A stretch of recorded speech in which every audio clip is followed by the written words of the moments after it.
Welcome to Core Content Today for February 5th, 2020. This is the show where I break down some of the biggest stories happening in the world of core cutting right now, give you my opinion on them. Now, this is my opinion. If you want to learn more about these stories, check out our show notes down below. I'll put a link to each story there in the order I talk about them. And come up with your own opinions. I'd love to hear from you and what you think.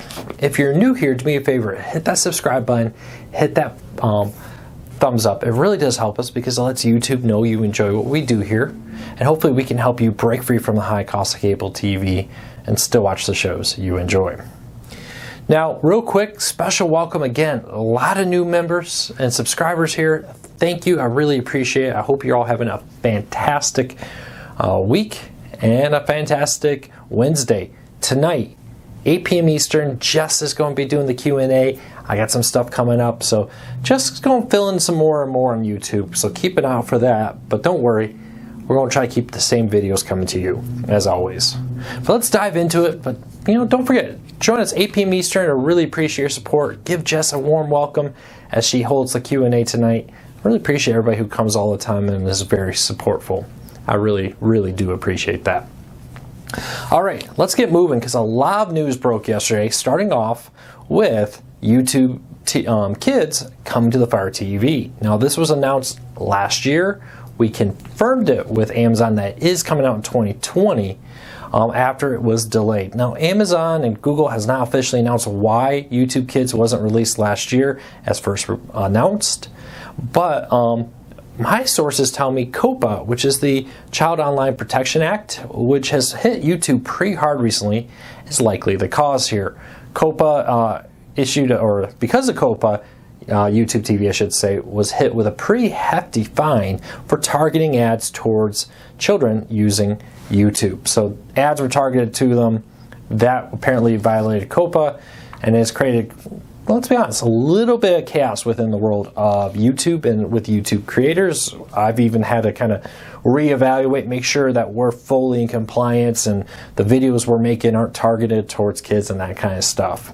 But it seems like that may have been part of the reason during that chaos late last year is when YouTube Kids would have come to the Fire TV.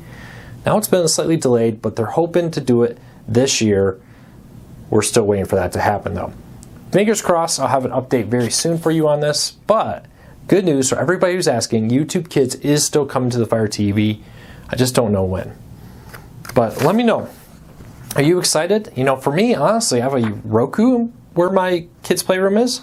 I may swap it over to a Fire TV, put YouTube Kids on it. That way I can stop hearing about, I want YouTube on the Roku. I'm like, well, I don't want you to have full access to YouTube. I want you to have YouTube Kids.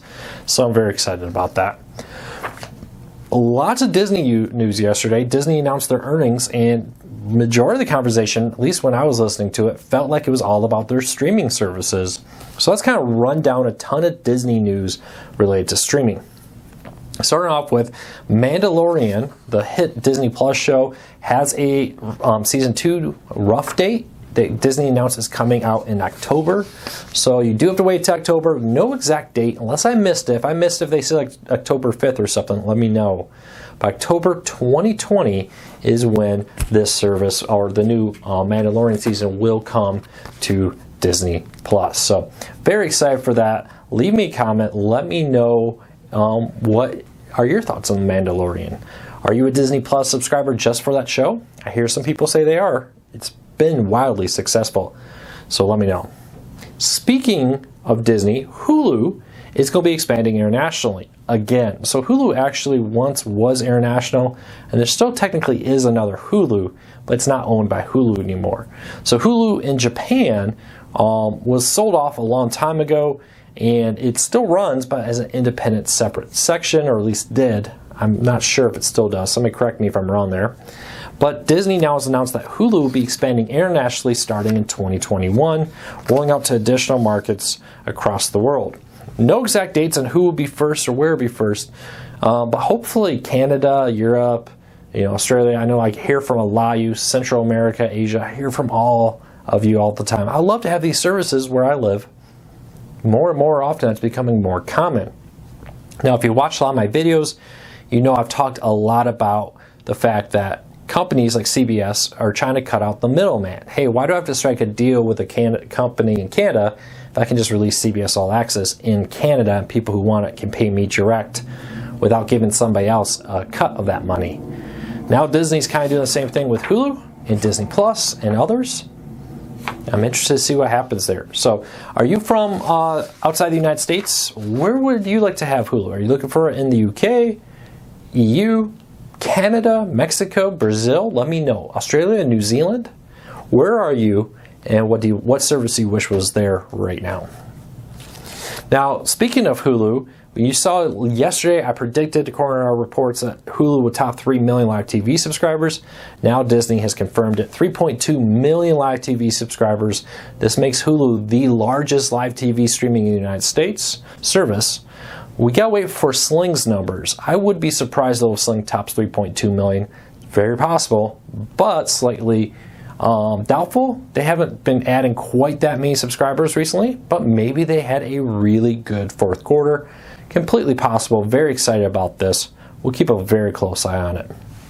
If you have a prediction, do you think Sling can top Hulu when they release their numbers later this month? Let me know. I'm very interested. I got a feeling though that Hulu is doing very well using the Hulu subscriber base to push Hulu with live TV and really rack up the subscriber numbers there. So let me know what you think. Get your predictions in. We got a little while to wait. Dish is typically one of the last services to report their subscriber numbers, which includes Sling TV.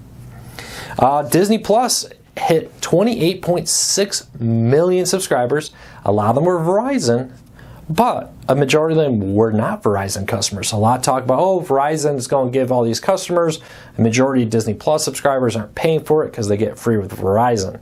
Doesn't seem that has come true, but a lot of them are from Verizon.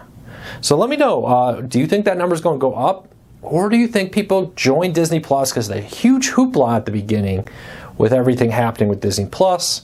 Now the Mandalorian's over until October. Now that people binge watch all their Disney movies, are they going to start canceling Disney Plus? Is Disney Plus going to be able to keep the momentum going, or are they going to level out, maybe lose a little? It's not unusual for new services to kind of peak, level, or maybe even a little dip before they keep going up again. Will Disney Plus see the same part as that huge rush of people just curious about what the buzz is subsides, people look at it and go, not worth the money, and they drop it? Or do you think Disney has something special here and they're going to be able to keep that motion going as they grow larger and larger? Get your predictions in. I want to hear from you now, because next quarter we're going to find that answer out, because I think in the next quarter or two we'll know if Disney Plus is going to be able to continue this growth, probably not at this rate if anything else, or if they're going to see a minor drop, or if they're going to see an actual fall, if they're actually going to lose subscribers. Let me know. ESPN Plus is continuing to have great success. They reported 7.6 million subscriber, and that is a crazy good number there. So ESPN Plus doesn't give you access to content from ESPN that airs on ESPN. It's content that doesn't air on the traditional ESPN networks out there. So it gives you one more option for streaming of news and sports events all about sports from ESPN. Seems to have found a basis here. It's not really even a cord cutting service. I know it streams. Some people go, Luke, it is a cord cutting service. Yeah, cord cutters can get it. But this service equally targets cable subscribers. This is about the hardcore sports fan. I don't care if you have Comcast or Sling TV. These are events you can't get there. If you're a really hardcore sports fan, they want you to subscribe through that directly. Seeing that more and more often, I think that may be the future of sports, but not anytime soon. We're not there yet. All right, all this is great news for Disney. Let me know, can they keep this up? Or do you think Disney is just riding a kind of a little blip right now, a little marketing bump? Let me know. All right, what you need for all this, though, is affordable home internet. Now, there's a new study from Broadband Now that come out and says that increasingly home internet is becoming more and more affordable.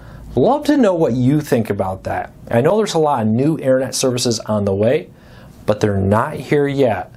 So give me your predictions in. Do you think that home internet is becoming more affordable or not? Link in the show notes down below to see their numbers. Google has announced they're getting out of traditional pay TV. So Google has a fiber system. With that, you could get Google's Fibers TV, which was like a traditional type cable package. So a lot of people liked it. Had some interesting features and price points and more. Now they're getting out of that. They're going to go exclusively to YouTube TV, and now they're partnered with Fubo TV to offer Fubo TV to Google Fiber customers there, bundled in with their home internet. Very similar to, for instance, what YouTube TV did with Fios, where you could bundle your Fios internet with YouTube TV, have one single bill that includes both there. No real discount, but you're getting the ability to bundle, have less bills, less logins, that kind of stuff. Oop. So get me your numbers in, give me your prediction. I think this is the future. I think we're going to see more and more small and mid-sized cable companies drop this, where we see some in Ohio, some in Hawaii joining Fios in this effort. We're just going to say no more linear traditional pay TV.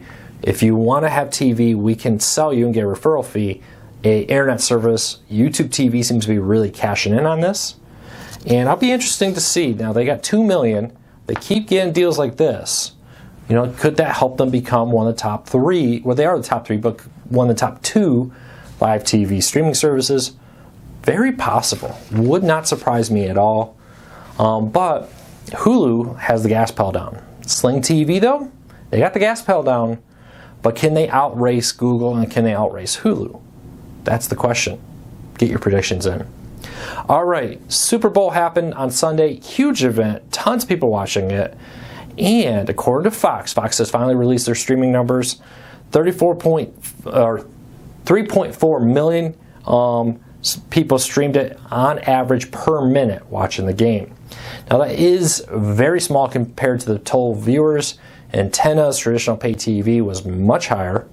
What is to be expected? The game was free over the air. So, you know, watch it on the antenna seems to be where most people went. But this is a 30% jump from last year's 2.6 million concurrent streams. Now, this isn't 3.4 million people in total watched it. This is the average per minute. So if you watch the game for a couple minutes and turned it off on your phone, you were kind of rolled into the average of that per minute number. So let me know, did you watch the whole game streaming? I did it on an antenna, but I jumped around. I had all the multiple streamings devices in my living room to kind of monitor the different services. Overall, I thought they all did very well. I did see, though, that some AT&T Now TV Now customers got an updated terms of service notification with just a couple minutes towards the end of the game that blacked out the game at a key moment. Not good. Not good, AT&T. Not good. But overall, I thought it went very well for streaming. So let me know, how was your NFL Super Bowl experience? Did streaming go very well for you? Did you have any problems with it? I'd love to hear from you. Or were you like me and primarily watched the game on an antenna with that? So I hope you all have a fantastic day. A lot happening here. Don't forget, tonight, Jess will be doing a cord cutting Q&A, 8 p.m. Eastern, right here on our YouTube channel, youtube.com/cordcuttersnews. Love to have you join us here and check it out. And of course, make sure you give Jess a big warm welcome. Be supportive. I would really appreciate that. And I'll be back tomorrow for another cord cutting today. Thanks for your support. Take care, everybody. Be safe.